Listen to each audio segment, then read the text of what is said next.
নমস্কার বন্ধুরা। এতদিন আমরা ভারতের সামরিক ক্ষমতার সাথে পাকিস্তানের সামরিক ক্ষমতার তুলনা অনেকবার করেছি। কার কত পরমাণু অস্ত্র আছে আর যুদ্ধ হলে কে কি করতে পারে সেটাও আলোচনা করেছি। কিন্তু অস্ত্র ছাড়াও দেশের আরও একটি গুরুত্বপূর্ণ অবস্থা বলে দেয় যুদ্ধর পরিণতি কী হবে, বলে দেয় কোন দেশ কতদিন যুদ্ধ চালাতে পারবে। সেটা হলো দেশের অর্থনীতি। সারা বিশ্বের নজর বর্তমানে ভারত ও পাকিস্তানের যুদ্ধের উপর। অপারেশন সিন্দুর চালিয়ে ভারত তো পেহেলগাম হামলার প্রতিশোধ নিয়েই নিয়েছিল গত 7ই মে রাতে। তারপর ভারত জানিয়েছিল এই হামলা যুদ্ধের পদক্ষেপ নয়, শুধু সন্ত্রাসী হামলার বিরুদ্ধে সামরিক জবাব। কিন্তু বল এখন পাকিস্তানের কোর্টে। এবার পাকিস্তান যদি অন্যায় কিছু করে তাহলে ভারতের যুদ্ধে যাওয়ার অধিকার রয়েছে। কিন্তু এই হামলা মুখ বুজে সহ্য করল না পাকিস্তান ড্রোন আর মিসাইল হামলা করে ভারতের পুঞ্জে 10 জন নিরীহ নাগরিককে হত্যা করলো। ভারতের 15টা শহরকে টার্গেট করে মিসাইল আর ড্রোন পাঠালো। কিন্তু পাকিস্তানের সেই সব ড্রোন আর মিসাইল মাঝ আকাশেই নষ্ট করে দেয় ভারতের S-400 সুদর্শন চক্র এয়ার ডিফেন্স সিস্টেম। তারপর ভারত পাল্টা IAI হার্প ড্রোন দিয়ে হামলা করে লাহোর, রাওয়ালপিন্ডি, করাচি সহ পাকিস্তানের 9টা শহরে। ধুলোয় মিশিয়ে দেয় চীন থেকে নেওয়া পাকিস্তানের HQ-9B এয়ার ডিফেন্স সিস্টেম। কিন্তু এরপর পাকিস্তান এবার কি করবে সেটাই ভাবাচ্ছে সারা বিশ্বকে। কিন্তু এখানে সবচেয়ে বড় যে প্রশ্ন উঠে আসছে, পাকিস্তান কি অর্থ ধার করে যুদ্ধ চালাতে পারবে ভারতের বিরুদ্ধে?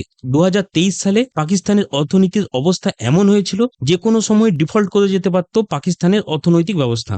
সেই সময় IMF কয়েক বিলিয়ন ডলারের বেলআউট প্যাকেজের সাহায্য দিয়ে কোনোভাবে বাঁচিয়ে দিয়েছিল পাকিস্তানের অর্থনীতি। আজও পাকিস্তানের অবস্থা সেই একই রয়েছে। সৌদি, চীন, তুর্কির কাছে টাকা ধার করে দেশ চালাচ্ছে। অর্থনীতি সচল রাখতে গাধা বেচতে হচ্ছে চীনকে।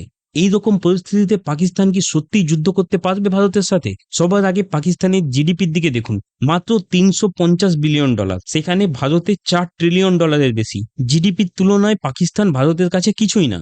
যদি বিদেশি মুদ্রার রিজার্ভ দেখি, মাত্র $8 বিলিয়ন, যা দিয়ে বড় জোর 1 মাস নিজের দেশের খরচ চালাতে পারবে পাকিস্তান। সেখানে ভারতের রয়েছে প্রায় $680 বিলিয়ন।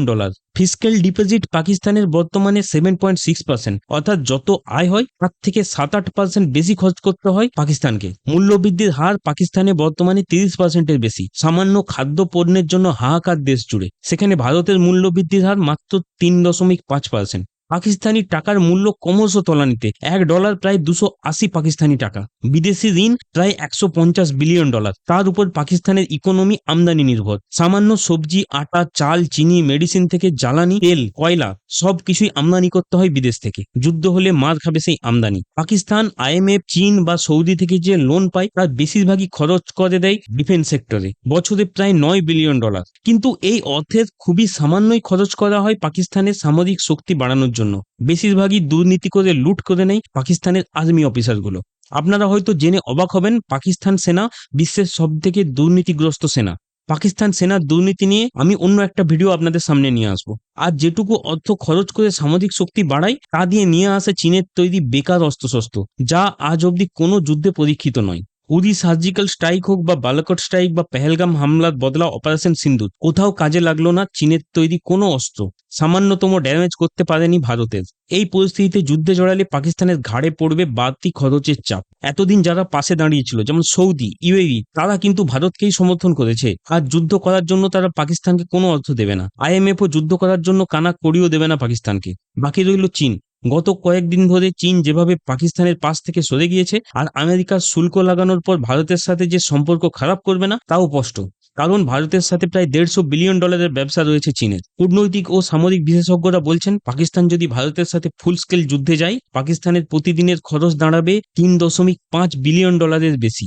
দেশের এই আর্থিক বেসামাল পরিস্থিতিতে পাকিস্তান কি পারবে প্রতিদিন যুদ্ধের খরচ চালাতে? এই প্রশ্নই এখন উঠে আসছে। কূটনৈতিক ও সামরিক বিশেষজ্ঞরা এও বলছেন, ভারত পাকিস্তানের যুদ্ধ হলে পাকিস্তানের অবস্থা আফ্রিকার গরিব দেশগুলোর মতো হয়ে যাবে। আর কোনো দিন ঘুরে দাঁড়াতে পারবে না পাকিস্তান। বন্ধুরা, আপনাদের কি মনে হয় কমেন্ট করে অবশ্যই জানান। ভিডিওটি ভালো লাগলে লাইক করুন, শেয়ার করুন। এরকম আরও ভিডিও পেতে আমাদের চ্যানেলটি সাবস্ক্রাইব করুন।